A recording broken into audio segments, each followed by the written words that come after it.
my emotions were high. So I felt like that's one of the reasons I played. But at first, honestly, the game kind of felt fast. Like another guy behind me on the post was just dumb. Like, they actually playing inside leverage. But after that slowed down, that's where you got guys like TD Root, XT, TJ, Justin, Maxwell, like all them getting in the backfield, speeding the quarterback's process up. And also guys like RJ and JP who back there with me, communicating, kind of like just talking their stuff through the game.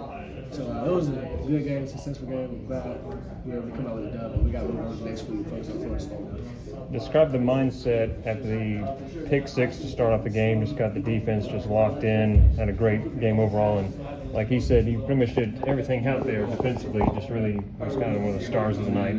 How do you kind of wrap it all up as this one came to a close? Honestly, tonight was just showing. We just showed the crowd kind of our preparations, and this week we really prepared. But I feel like after that Duke game, we kind of connected. We understood it was us against the world kind of thing. So just knowing that, and everybody coming together, playing for one, playing for each other. That's just kind of what we showed on the field. And then preparation again, like a lot of that stuff out there. There was nothing that they did out there that we didn't practice. So when you know what's coming, you can recognize some formations and stuff like that. That makes the game slow down. That showed on the field tonight. You guys were pretty hyped up coming out. I know you were already back in the locker room. Did y'all know about the total FAU did out there on the ball? Yeah, Coach Batson said it right before he went out. He came up, he said, he just kind of told the team whatever. So obviously, we respect all of our opponents, but they kind of made it personal there. That's just disrespect. So we kind of came out there and was like, we got to send these guys out. We wanted to keep it 0 on the scoreboard, but sorry.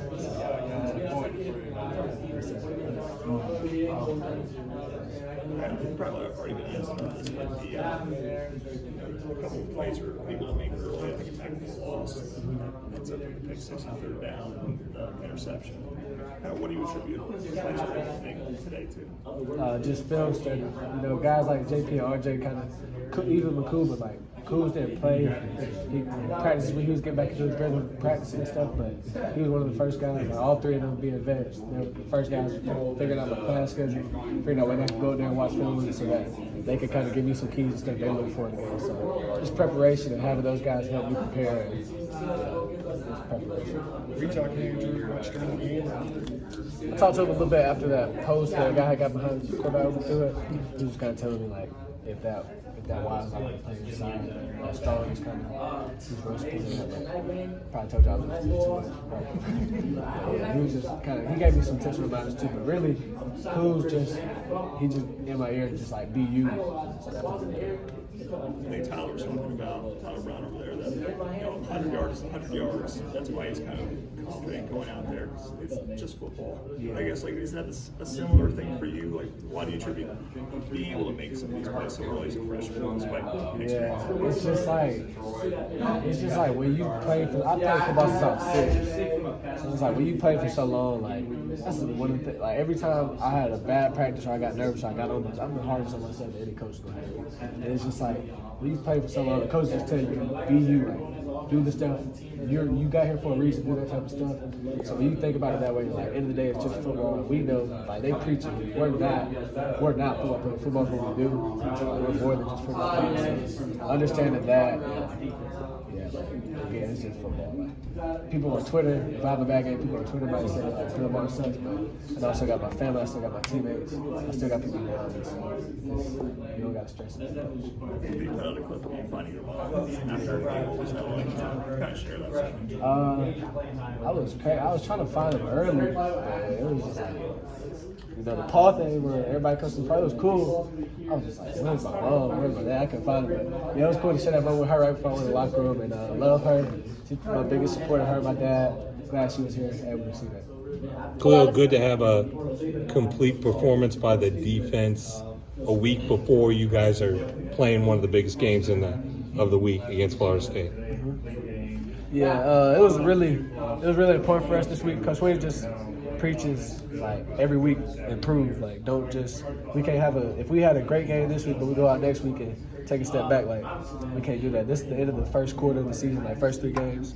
So knowing that, we were trying to end it on a high note. Now we start the second quarter. Defense did good tonight, but we gave up 100 160 something passing or something like that. Our goal is to keep it under 150, just stuff like that. So keep improving with that goal. Offense had a few 3 and outs. So we're not perfect yet, but we're improving, and that's just our goal every week. A lot of underclassmen making these big plays tonight. If my math's correct, 3 points are attributed to underclassmen, including Cade and Robert Gunn. What does it say about this team's development, and do you feel like a freshman out there? Honestly, I kind of joke around with the summer rollies. I said I'm a super freshman because I came in January. But our class, a lot of the young guys in our class, everybody just came in. That's the reason we came here. Like we grew in the recruiting process, and we knew we were coming here, trying to get close to the championship, work, practice hard, play hard. So just knowing that, I think that's really showing on the field. And also, we don't look like we're young out there, but it's not us. The older guys really help us. They prepare us. Even if we're not starting, they prepare us like starters. They help us prepare. Really appreciate them and their guidance through this process. What's it like to set the tone on the defensive side of the ball? This game the tone was set by you guys. That's how we wanted to be. We kind of want to start it. We want to make everybody okay, defense is on tonight. That makes the offense going. That makes everybody going. But it starts on special teams. But yeah, we can start the way we did on defense. I think we'll lose. How important is it to repeat that same mindset heading into next week and make sure the defense can spark something quick? Every game, next week ain't the most important game of the week because we play Florida State because it's the game we play that week. So we understand it's a blessing. And it's a super blessing to be able to play in the Valley. Like, we only play here 7 times a year. So, our goal is to protect the Valley, go undefeated in the Valley. So defense, we have to have a real good game next week, but we'll get in there, watch the film, understand what we got to do, and I think it'll be good. I think it's all recent interview where David Pollock said he had a little bit of a relationship with you. What is your relationship like with him? And do you hear from him before or after games? Do you talk to him? Does he give you any advice on taking on? Coach Pollock isn't he doesn't treat me just like I'm a player. We're more like a best friend type relationship. So he isn't gonna text me as a fan, but he's awesome out there. He's more of a guy. He's how I want him to be. He'll critique me. He'll help me know what I need to do better. But also, Coach Pollock is more. He helps me with my spiritual life. It's hard. Student athlete, I was a real Christian. I was not scared to show my faith, but it's hard trying to manage stuff. So he's just a guy. Maybe we get out of practice late. I can't go to Bible study. We text right now we're reading Romans. So we just kind of have a Bible study. That's my guy, and I appreciate it. He also just helped me through the process with recruiting in college and stuff. Just let me know it's not gonna be easy. So Text you anything in particular over this game? we just talk about Romans. When you guys force the turnover like you did tonight, what does that do for the whole defense, feeding off of each other? It's Wade getting one, you get one, Nate getting one. What does that do for you?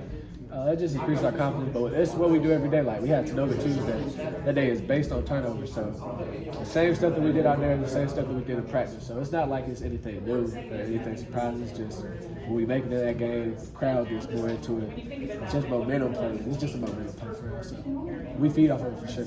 Yeah, just play our game.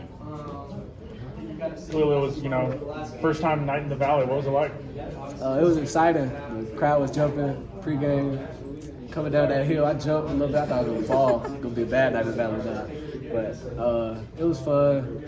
Real fun game. Glad we got the win and ready to go do it again. And then obviously, after that pick six early, what was that crowd moment? It was like a crowd pop when that happened. Yeah. I saw Nate go jump in the student section. And we go back to that tradition, I guess.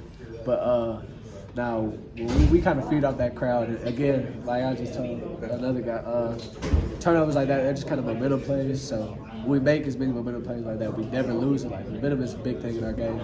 So yeah, that's huge. Anything else? You've learned a lot about this team since the Duke loss. What do you hope to learn next week in another big game against FSU? Just got to keep improving. I think since Duke, we've steadily gotten better, offensively and defensively. So we just got to take it to another step next week. That's all we're looking for. Talk to me about some of the veterans on the defensive side of the ball. Obviously, it's your first year. Just who are some guys that really help you out, just adjust and give you that confidence and that swagger when you get out on the field? So, scheme-wise, obviously, you got JP, Raku, Bill, RJ, like y'all have talked about them.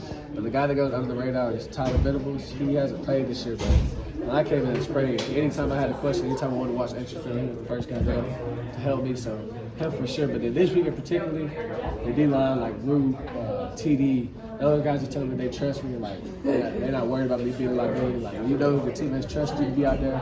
You don't worry about it. That gives you a good feeling. So definitely guys. And then the defense just looks so solid overall. D-line, linebackers, DB core. What was your number one takeaway just from the defensive performance tonight? I'm kind of like Coach Goodwin, so we look for the bad things. Just where early in that game, I let a post get behind me. So personally, that's all I'm thinking about. But takeaway from the whole game, it was a solid game. We played solid, but we didn't complete it. We gave up 2 touchdowns late. We gave up, so we got to keep improving. But it was a good game. And then FSU, big game next week, noon kick. What are you most excited for?